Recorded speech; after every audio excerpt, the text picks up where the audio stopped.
You say you won a revolution, well, you're getting an exploding barbed wire death match instead.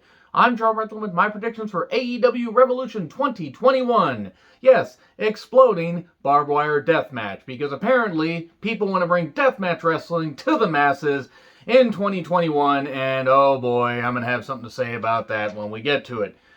Honestly, this card is kind of to me. I did order the pay-per-view. I'm going to keep ordering every single AEW pay-per-view because I want to support the talents I care about. But there are some matches on this card I really don't care about. Let me know your predictions in the comments, please.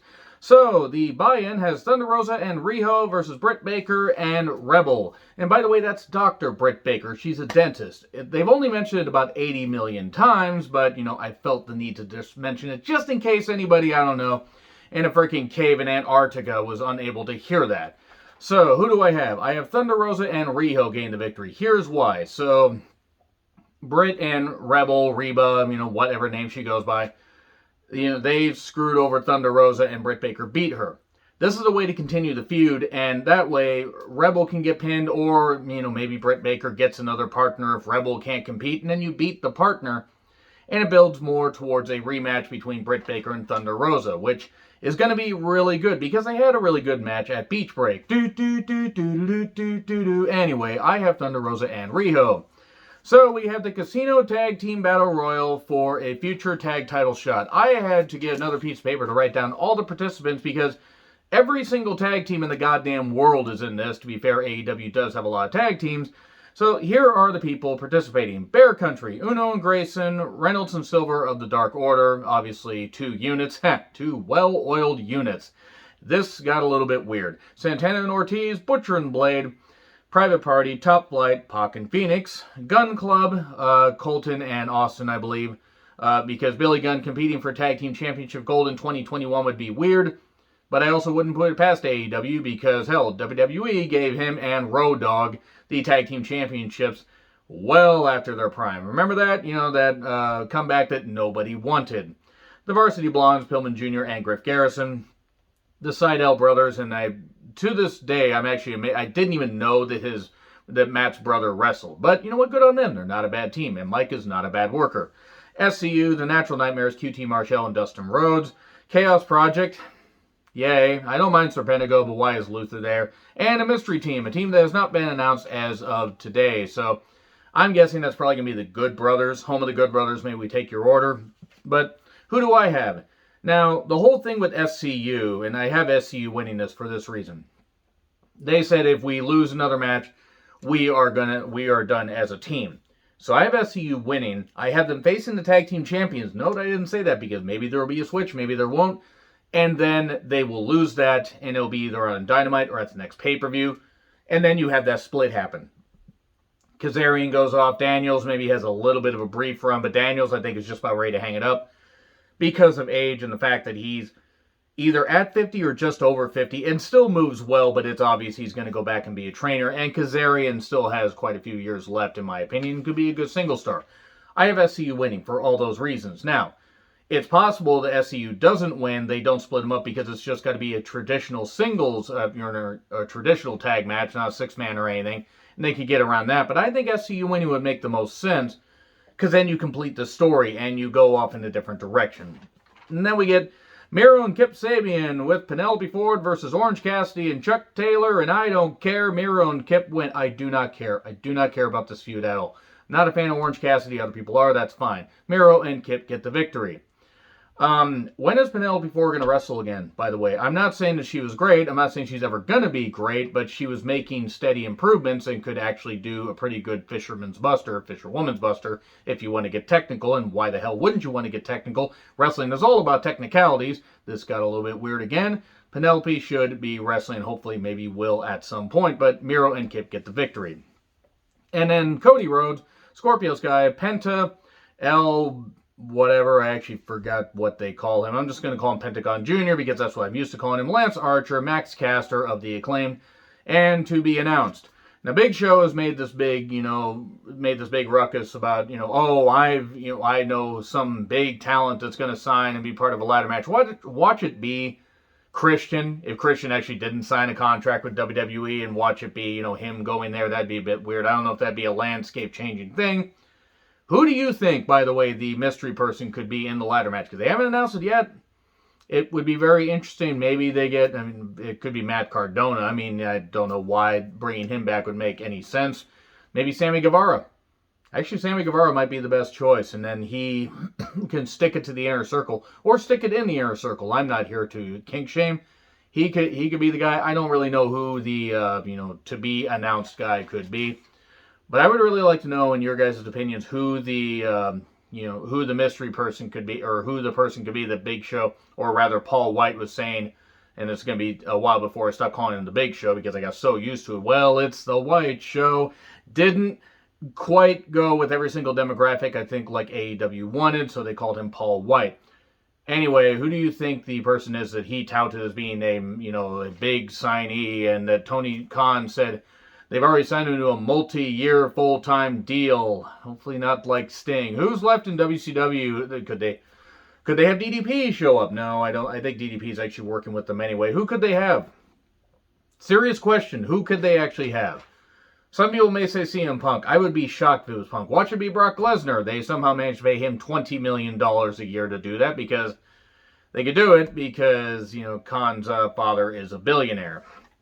I think that Max Caster is going to get the victory, though. Now, the mystery guy could end up being Sammy Guevara, and he could win. That would be cool. But Max Caster facing off against the TNT champion Darby Allin would actually be pretty damn cool. And he doesn't have to win, but I think unless the mystery person is somebody really, really shocking that has to win, Max Caster would be the best choice. It'd be weird, but it wouldn't be the worst thing in the world, because he's at least good enough at, doing the raps, as, all white people like me would say. God damn, I sound so white saying that. I think Max Caster. I'm blue sky. I don't really care about a ladder match. I really don't. Ladder match for a future TNT championship shot. Face of the Revolution. They don't need to add so many nicknames to stuff. Anyway, Adam Page versus Matt Hardy. Big money match. Is it going to be all the money on a pole? Is Russo booking this? Seriously, I would actually like to know if they're going to put money on a pole. If they are, then I'm convinced that Vince Russo was actually hired. Matt Hardy's going to win. They're going to stick it to Adam Page. Or the Dark Order is going to show up, and then Matt Hardy's going to get all screwed. And he's not going to be big money Matt, and they're going to pull the DDP thing where he lost all the money to the Diamond Doll. And don't bring Kimberly Page in. Don't make that the big signee. We really don't need to see her on TNT programming again. Matt Hardy, though, I think is going to use a numbers game. It's going to be the Hybrid 2 and Private Party helping him get the victory. And then, he's going to pay them off with Page's first quarterly earnings of 2021. This is a stupid feud. This is really dumb. I do not understand it all. Matt Hardy should really hang up his boots at some point, because I want him to be able to have a good quality of life, especially after nearly dying at AEW All Out. But yeah, Matt Hardy. I mean, because why the fuck not? Hikaru Shida versus Ryo Mizunami. Hikaru Shida. Be a good match. There is no way that Mizunami is going to get the victory here unless she's going to lose the title on the next Dynamite, because she's not going to be there that long. This is a way to juice things up. I didn't mind the AEW Women's Tournament, the World Title Eliminator Tournament, but I think that Hikaru Shida is going to get the victory. Team Taz versus, which is Starks and Cage. Mr. Get My Shit In, and Ricky Starks, who is the star of the goddamn group. The Starks, if you will. Who stretched that one out? That's what she said. Versus Sting and Darby. Street fight. Sting and Darby. Why not? Because you can beat up on Starks. You can beat him, and he can still get his, rage back from the crowd. He can still stay over and be a goddamn heel. He really can. And Starks is really, really good. Got to actually meet him at an indie show just over a year ago, before everything shut down in this in the country, but especially in the state. Starks is a really nice guy. It was right before NWA Hard Times. Sting and Darby, though, I have them winning. I just hope that Sting is able to walk afterwards, because I'm very nervous watching a 61-year-old man with spinal stenosis, a stack of dimes neck, and the fact that he was falling over doing the goddamn Scorpion Deathlock because he's old. He may be in good cardio shape, but he's still old. Sting and Darby get the victory. Bucks versus MJF and Jericho, AEW tag titles. It's going to be Papa Buck on a pole match. No, MJF and Jericho are going to get the victory, and here's why. Because SCU is going to face MJF and Jericho, and then they're going to lose, and then MJF and Jericho can say, we split up SCU and do that. I mean, yeah, it's going to be a makeshift tag team. They're going to win, but to be fair, Page and Omega were the tag team champions, and they were a makeshift tag team. And I think that I'm not against the Bucks being champions. I just don't like the Bucks in general. I just don't. They were part of one of my favorite tag team matches, or my favorite tag team match of last year at Revolution against Page and Omega. It was hard not to like that match, even if you don't care for the components outside of Page, because Page seems to have a level head, unlike the Birther Bucks and Mr. Jazz Hands Omega, who has his fans, and I'm not one of them. The whole point of this is, though, Bucks will almost get the victory, but then, I don't know, Papa Buck's going to come out and hit them or something like that. Or Wardlow is going to, maybe he's going to pull off a Papa Buck mask and it's going to be Wardlow, and somehow he's going to grow his legs back because he's way taller than Papa Buck, and they do something. But MJF and Jericho are going to get the victory because I'm trying to have fun with these predictions because I really don't care what happens. And then Omega versus Moxley, exploding barbed wire death match for the AEW World title. I'm going to keep my rage short and sweet here. Deathmatch wrestling is stupid in every goddamn aspect. It was stupid in Japan. It was stupid in AEW, when they did it. The lights out match and stuff like that, even though that was an old school thing. And it was stupid in ECW. I hate deathmatch wrestling. There are people that don't. That's fine. If you guys like deathmatch wrestling, fan-fucking-tastic. That's cool. But guess what? I think it's goddamn dumb. I think this is going to be a car wreck. It's going to be absolutely ridiculous. I don't know if they're going to do it in Daly's place or if they're going to have it shown on the screen in Jaguar Stadium, so they can, which is next door, so they can just have the pyro and everything shoot up and all that stuff. And it's going to be garbage. I also think it's going to be a way to write off Moxley from TV so he can go be with Renee. Omega's winning, by the way, in case I didn't make that clear. Omega losing this would be... I'm not saying that I would be upset with Omega losing, but I just don't see any other way where Omega, he's building this. He's doing this stuff where he's building it, and the guy can't even put a good match together without, working with somebody better than him. I mean, I'm sorry. I just don't really care for Omega. Okada made him. Even though he does have talent, Okada made him, and I'm going to stick by that. But I have Omega winning. Callis is, of course, going to be involved. I hate Don Callis. I want him off my goddamn television. But yeah, Omega's going to win. Mox is going to be off TV for a bit. And then they're going to have, him drop the U.S. title on a taped New Japan Strong at some point. And he'll go home and be with Renee while she's ready to give birth. I don't know how far along she is. None of my business. That's the only way I can see it going. Exploding barbed wire death match. Anyway, agree, disagree with what I said? Like, share, subscribe, Twitter handle in the description.